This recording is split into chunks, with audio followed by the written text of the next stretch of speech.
right, now since we got our partnership here with Inside Pittsburgh Sports, we're both from Pittsburgh. I live in Indiana now, but grew up in Pittsburgh. We're going to talk a little bit more in depth about the Penguins, since we've been Penguins fans since we were little kids. You want to go ahead and start? Yeah, I was just kind of Penguin related, but not necessarily currently. I was thinking the other day how much I missed the Penguins' old general manager, Jim Rutherford. The Steelers made a flurry of moves this season. I'm not even going to discuss the Pirates. They have an inept general manager, in my opinion. But even and Dubas with the Pens is, he's making moves, a lot of them. But that honesty that Rutherford had back in the day with the media, I mean, as a fan, I used to feel like so engaged. Like he would tell you like his actual thoughts on the team, almost individual players to a degree, and then he would answer questions about potential trades, and he'd go out and do it. You like almost were like expecting him to make big moves, and he was honest and upfront about it, and he would do that. I don't know. It's one of those things I kind of miss him a lot just from that engagement I felt when he was the GM and his openness with the media to discuss the franchise in general all the time. And I have noticed that he's still even doing interviews here and there with Pittsburgh writers and the sports guys. You seem to be able to call him up and he'll still give you a quote or two.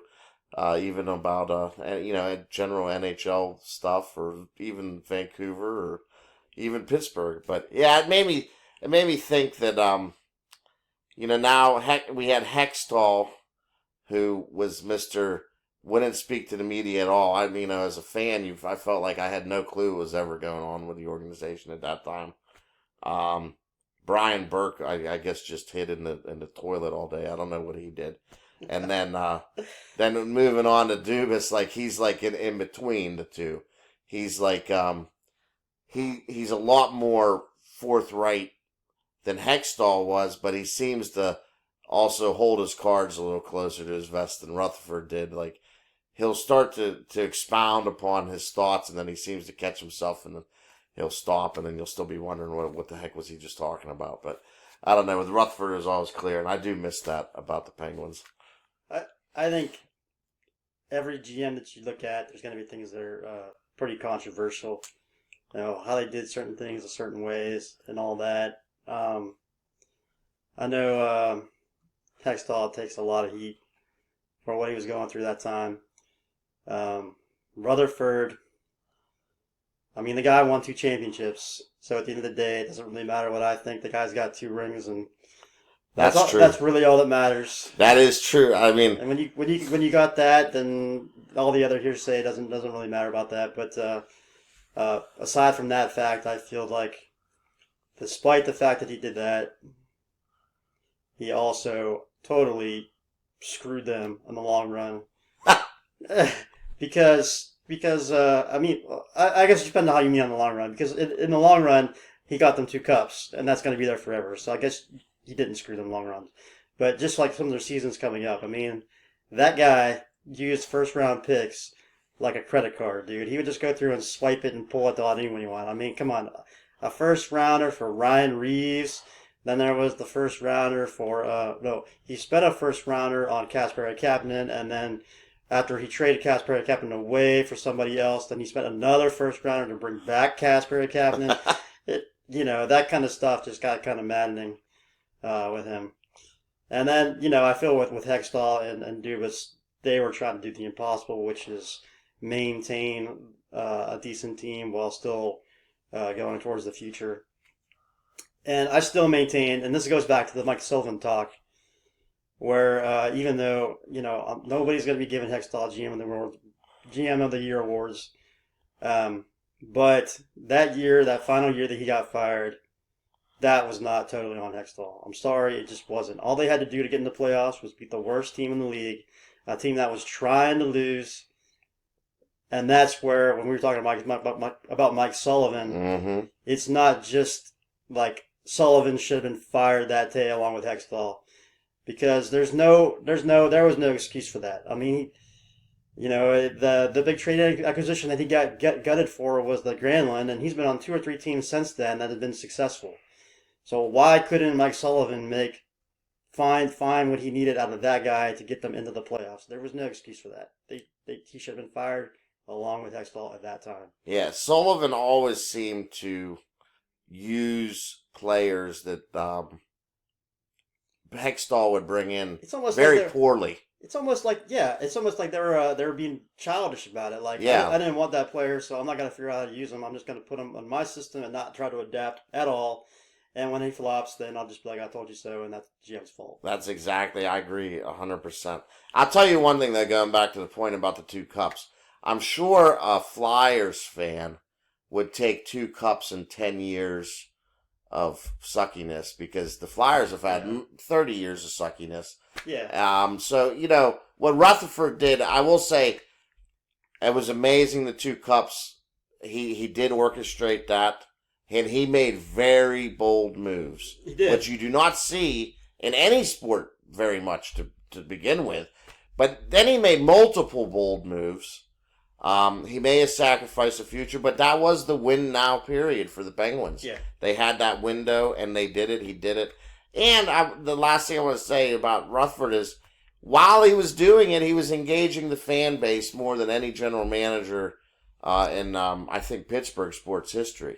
I mean, I like I said, I felt more engaged when Rutherford was GM as a fan, knowing what was going on with the franchise. If you're just going to show up in the organization, blow other assets, and win 2 cups, and then go to another one and be like, now he's trying to do the same thing in Vancouver. Yeah, interesting thing It must is, be nice to be Jim Rutherford to be able to just do that. Hey, hire me, I'll get you 2 cups, I'll add to my collection, and then move on, and you can deal with the turmoil afterwards. But yeah, you can't debate that though. I mean, it's just like, he still got him 2 cups. And that goes down to history forever. An interesting thing is, I, as a fan, I am still unclear as to why exactly he left the organization. So, the rumor mill and all that. It sounds like he just threw a hissy fit. Well, he's made some comments, but he's not gone into a great deal. He made some comments about it was during COVID and things were tough. And maybe there was some disagreements, but I wonder if this is, like I said, this pure speculation, but I always will wonder if maybe he had reached the point where he decided it was time to trade one of the superstars, one of the big 3. And in particular, I was thinking maybe he thought it was time for Letang to possibly be traded, or Malkin. I know he wasn't going to trade Crosby, and maybe ownership. Maybe there was a disagreement because, ownership is there to make money, win cups, obviously, but make money as well. The GM's job is to win, to run the organization and win, get a return on investment from the players. And I will wonder that until somebody does an expose on it or something like that. Was that the defining reason why he decided to move on? Was that he got overruled on his new vision for the future? Because like you said, he did sacrifice a ton of number 1 picks, a ton of draft picks in general.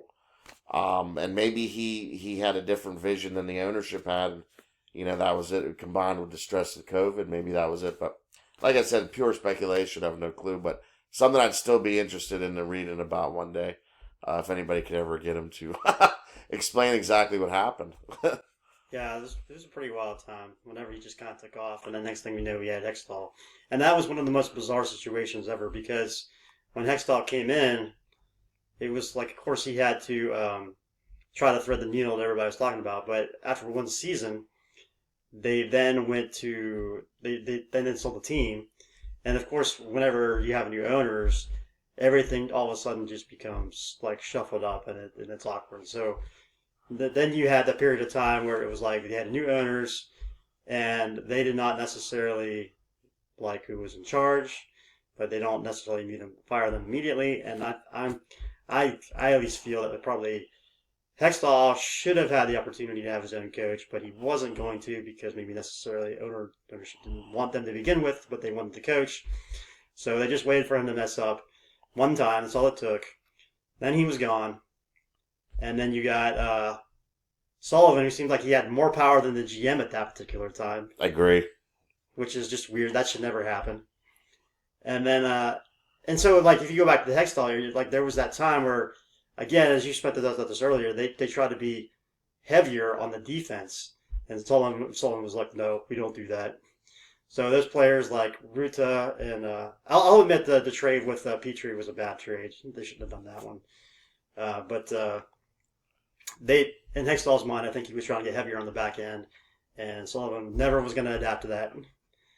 So that ended up blowing up, and then, which I think is probably better in the long run because that's how they get up Dubas. And well, how do you feel about Dubas right now? Well, yeah, just to go back to the Hextall thing, I and the point you made earlier, I did feel that Burke and Hextall's vision for the franchise moving forward, like you said, they want to get heavier, more physical, and they were bringing in players to try and fit that, and it seemed like they would bring in players. I guess they never discussed it with Sullivan, and then Sullivan would say, "Well, I'm gonna make this slow skater skate fast, but not skate fast," and it was just a mess. It was like there was no conversation between the coach and the general manager and the president of the organization as to, well, if we actually acquire this player, will you use him? How are you going to use him, or in what way?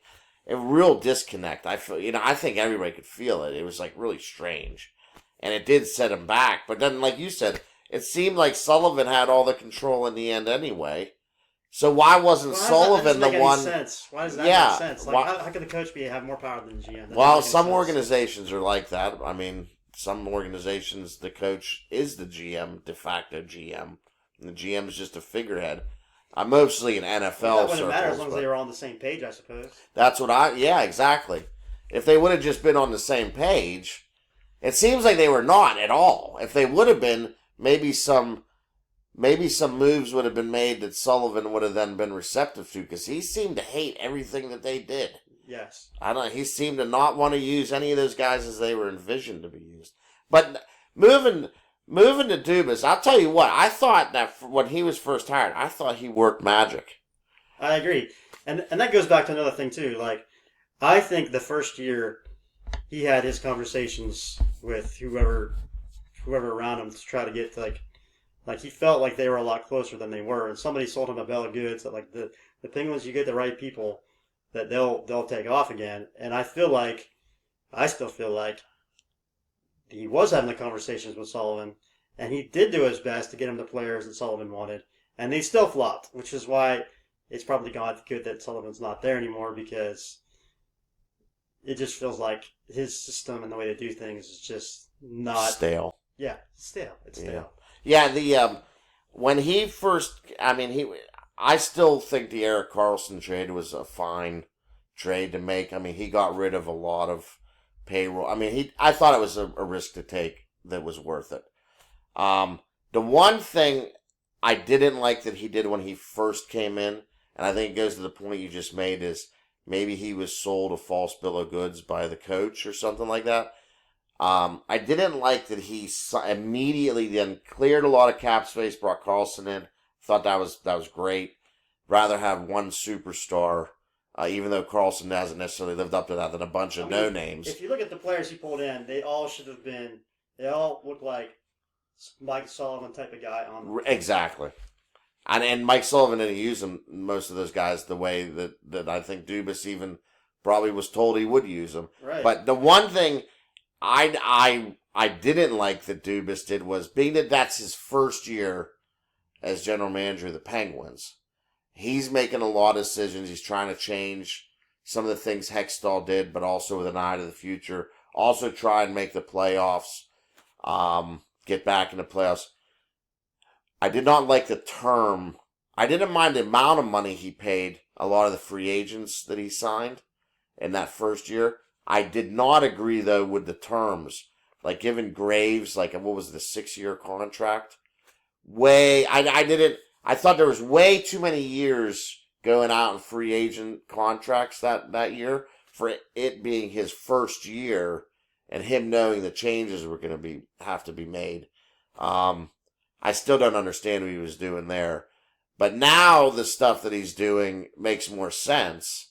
But I still think that first year, not his trades, but his decisions as a free agency, actually set back his own plan an extra year or two. I definitely agree with Jari on that one. You know, when you talk about the years on Jari, that was definitely seemed like it was way too much for what they could have done.